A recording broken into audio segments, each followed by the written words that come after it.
Hey guys, I'm back today with a video of the Arrma Typhon 6S Speed Buggy from Arrma RC.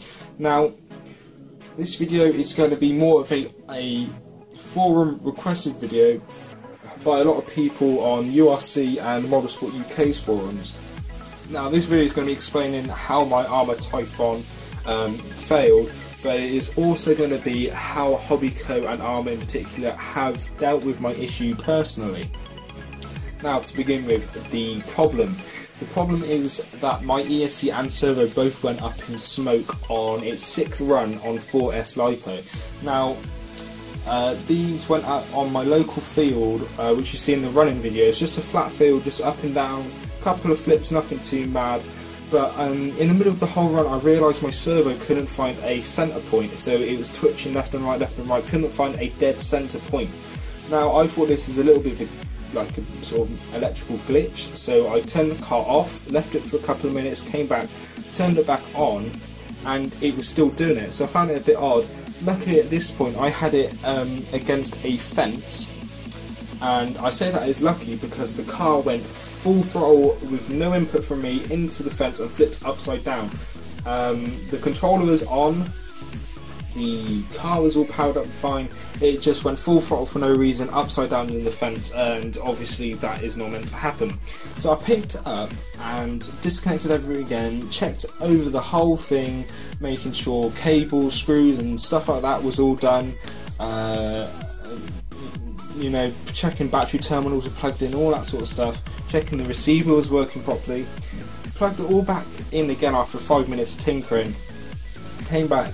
The car, the ESC flashed 4 times for 4 cell LiPo and did the double beep to indicate that the car was primed and ready to drive, and ESC and servo both went up in blue smoke, and obviously it's not meant to do that. Now, this happened on Sunday prior to this video, and during this week I've been on the phone to Arrma constantly about the whole car and issues I've been experiencing. Now, what I don't want people to take away from this video is a negative view of this car or Arrma RC itself. I can tell you now that dealing with Hobbyco and Arrma in particular has been a very pleasant experience. Although it's not one I expected to have an experience of, their customer care, but I'm verging on the side of saying I'm actually glad my car did fail on me. Basically, the car failed on Sunday, and obviously no shops were open or anything like that. Monday, Sunday evening, I posted up a comment onto Arrma's Facebook page explaining my problem, and then Monday they came back to me on that page and saying you should phone customer Arrma UK's customer support centre, which I did, and I have to tell you it was an absolute pleasure dealing with Arrma UK. Basically, it took, the guy I needed to speak to wasn't in for 2 days. Now, this is just purely because of meetings he had. Big companies have meetings, you've got to work around it. Basically, the guy I needed to speak to was out for a couple of days, but I did manage to catch him on Tuesday morning, and he said that was it possible for me to send the vehicle back to Arrma UK. Now, I don't have a car, and neither does my mum. None of us, no one around us has the time to just ferry me and my mum to a post office to send off a car. That's just ridiculous. And there's no walkable distance, reasonable walking distance to send the car off. And you've got to remember the box size was pretty substantial. Like, it barely fit in my studio, and I can't walk a couple of miles to go send the thing. So basically, the guy I dealt with said, send us pictures and we'll get back to you with what we can do for you. Now, I sent pictures of the inside of the car, around the car, just to give them the overall condition of the car itself. And the next day, he didn't respond to my email. The next day I phoned up and I said, have you seen my email? And he said, no, I haven't had, your email didn't come up with me. I was like, oh, okay. But he did say that they had already ordered a set of new electronics for me, although he hadn't even seen the condition of the car. Now, that is usually quite odd, because companies want to see the condition of the car to see if it's been abused in any way, and then make a decision. But this guy was so apologetic of the car failing so soon. He ordered the parts before he'd even seen my evidence. But he said that obviously after he looked at the pictures, he said there was no signs of abuse, nothing like that, and he said he was just so apologetic. His whole attitude to me was apologetic but professional. He was saying that the car shouldn't have failed on me and I shouldn't take it so easily. A lot of people say that, oh, the car's failed, the company's rubbish, all this sort of stuff. Don't buy from the brand. But I can just tell you that Armour is completely different. It's, you give them the problem and they'll do their best to rectify the problem. In the case with me, it took under 3 days for parts to be ordered for me. Now that would have been 1 day if the guy wasn't on meetings.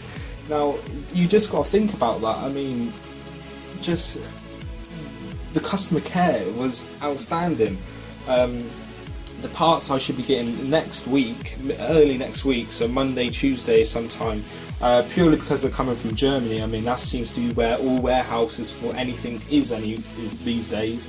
It's in Germany. It seems a bit odd, but that's their central hub for shipping new parts out, and that's where it's coming from. And bearing in mind I'm recording this a Friday evening, and it's coming Monday or Tuesday, it seems really good. But I mean, I got to speak to such nice people, both on their Facebook and their emails, on phone calls. The people I was speaking to on Facebook, they were like, "Oh, we'll chase up your orders and your replacement parts from you." And then 5 minutes later, I'd have a phone call from the guy from Armour saying, "Oh yeah, your stuff is on its way." They keep you up to date with everything that is going on with your car.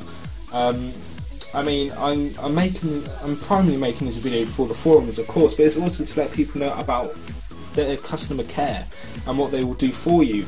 I know it seems like I'm going on for ages about customer care. I know not everyone is interested in customer care. I mean, you buy an RC car, you expect it to work, but when these things do go wrong, and if they go wrong, it's nice to know that their customer care does work. It's nice to know that these people are RC enthusiasts and they're not just there for a job. They're there because they like the hobby. They understand the people that are buying these cars.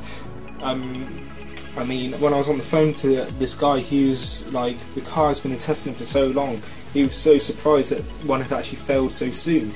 And he said to send the electronics back that I had, which is, if I pop the hood off, see, I've got no electronic, well, apart from the motor, all the others electronics have gone. He said to send them back because he wanted his team,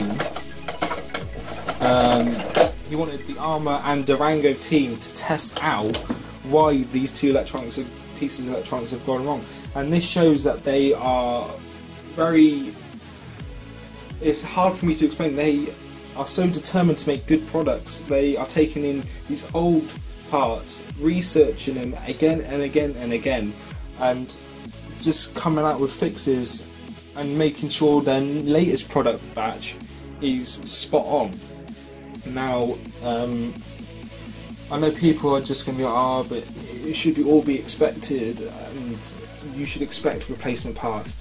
Now, it's not that. I mean, I could have, if I went to phone Horizon and said, "Oh yeah, my car's failed," they would have wanted the whole car back regardless. They would have been like, "Oh, no, you have to send the car back." I would have had to go on through Model Sport to get any decent service from Horizon. I'm not saying their customer service is terrible, I'm just saying it takes a very long time to get anything done with Horizon, and I know that from experience, so I don't care what anyone says, I know that from experience. But that is pretty much what happened with the Typhon. Sorry there's no Epic Bash video this week. I mean, I really did want to, but if the car fails, the car fails. I mean, I'm not too disheartened that it did go bust, because I'm quite thankful, because I've actually gotten to meet some pretty nice people. But if you've got any questions about my Arrma Typhoon, my experiences, or anything RC in general, or anything on my channel, please do comment down below. I'll be happy to help you out. If you want to catch up with anything going on in this car, go over to the Motorsport UK forums and Ultimate RC forum. There's people talking about all sorts of stuff about Arrma's new line of cars. And if you like this video, please hit the like button. If you're new around here and you like the videos on my channel overall, please do subscribe for more videos such as this, unboxings and how-tos and running videos and all sorts here. Please do subscribe, it means a lot, and thank you all for watching, guys, and I'll catch you all in the next video.